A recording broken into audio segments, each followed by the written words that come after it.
Now let's look at some examples. The first example, it's trivial but important.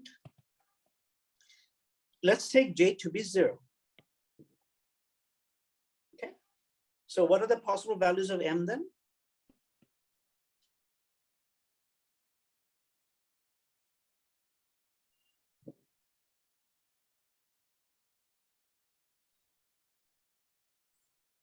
Hello? If J is 0, what are the possible values of M?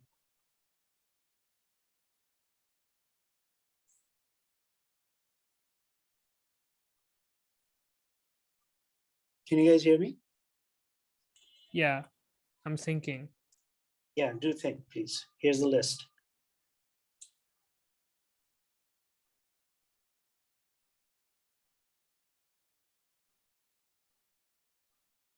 Wait, then minus j is also 0. Yeah, It's 0, 1, and -1. no, it's just 0. Right? Because in that case, if J is 0, this is 0, 0 minus, and then you go to -0, which is also 0. So there's all these things in between, they collapse to just one thing, 0, right? Oh, Okay, good.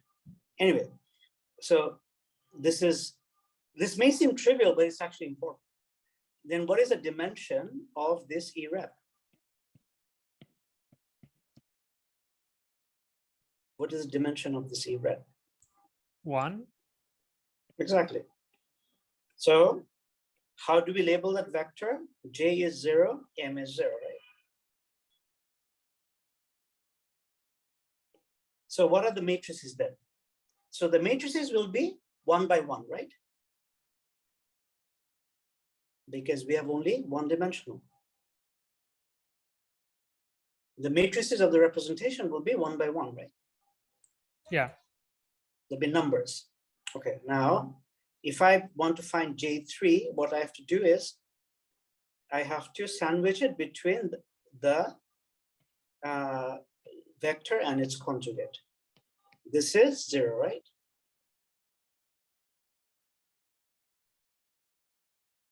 And what about J plus minus? So if I use, since this is the maximal weight state, this is also going to be 0. So all the, in this representation, J3, J plus, J minus, they are all 0. Okay. And therefore the group elements, which are given by e to the power I something 0, all the group elements are just the number 1. So this is a trivial representation, right? We call it a trivial representation, where all the elements of the group map to only the identity element.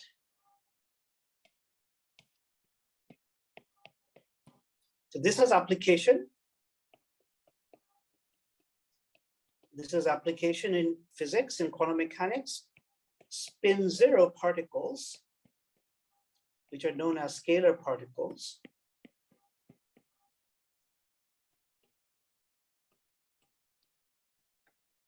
okay, they form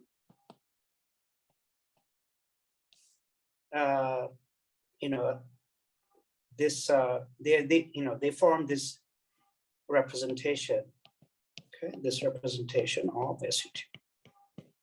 Even the trivial one is important. Okay. Okay. Now let's look at the next case where J is half. Okay, what are the possible values of M now? What is the highest value of M?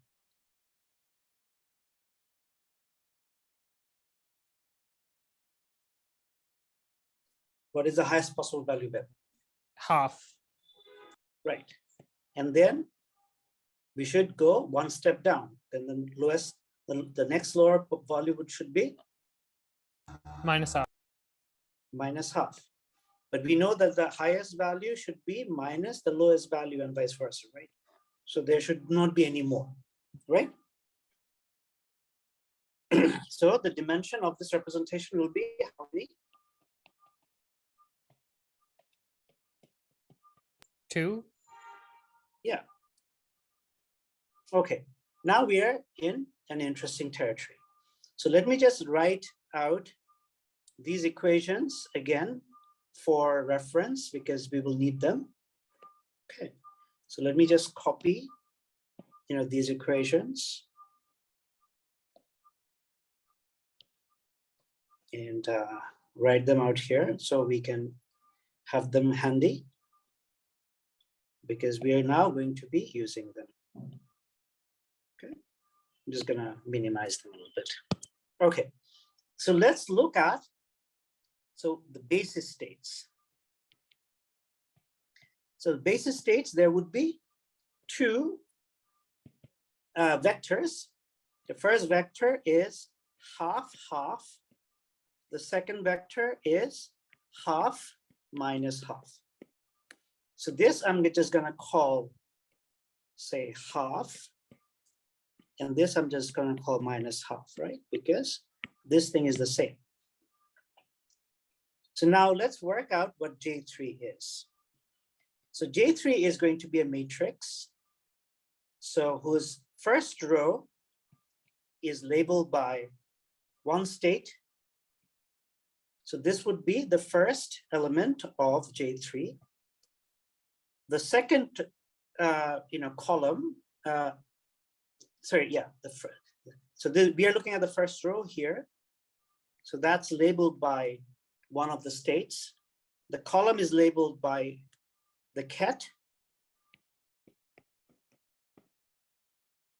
So here, if you're looking at the next row, it'll be minus half J3, the same column. So this and this are the same. And here we'll have minus half J3 minus half. Okay, so this is going to be the matrix representation of J3 in this representation. Now we have to calculate this. It's very easy to do. J3 acting on this is going to give me the eigenvalue, right? The M3 eigenvalue is half. So we get half, and then I get the inner product of half and half, which is 1. Right? I can just, instead of writing this, I can just write 1 here. Now this thing is going to give me minus half, and then I'm going to have half inner product with minus half. But from orthogonality, what is the value of this thing? 0. Yeah. So the off-diagonal element, this off-diagonal element is 0. Similarly, here we get plus half, but what's left over are two states which are orthogonal to each other. So we get, just 1 second.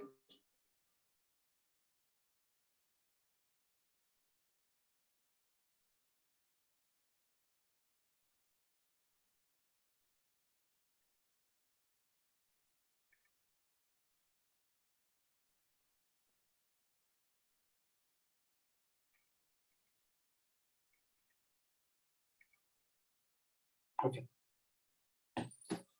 So here we are going to have J3 acting on this guy is going to give me minus half and then normalization, right? So we see that in this representation, J3 is just sigma 3 by 2. Okay.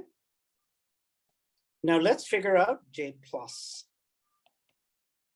So J plus similarly is going to be, there's half J plus half, half J plus minus half, minus half J plus half, minus half J plus minus half. Okay. Now here, J plus acting on this is going to give me something proportional to minus half, right? Right? which will be orthogonal to this thing. So this thing is going to give me 0.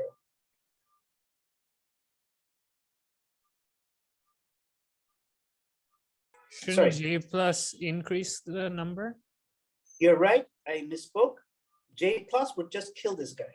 So this would be 0. Yeah. So similarly, this will also give me 0 because J plus acting on plus half is just give me 0. But here, when J plus acts, I will get half, half, and a constant. And if you calculate that constant,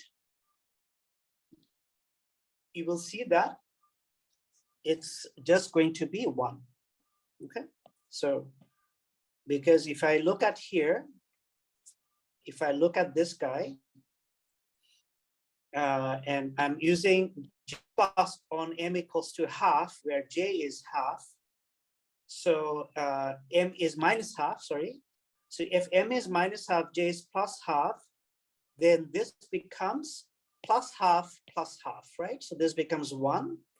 And here we have J plus half, M minus half, so this becomes 0. So there's a 1 left over. So this whole thing becomes 1. So using this, we get over here, we just get plus 1. Okay, here we get again J plus half here, which of course the inner product with this will give me 0. So the representation of J plus is going to be this. Okay. And similarly, if you now work out what J minus is, you see that it's going to be 0, 0, 1, 0.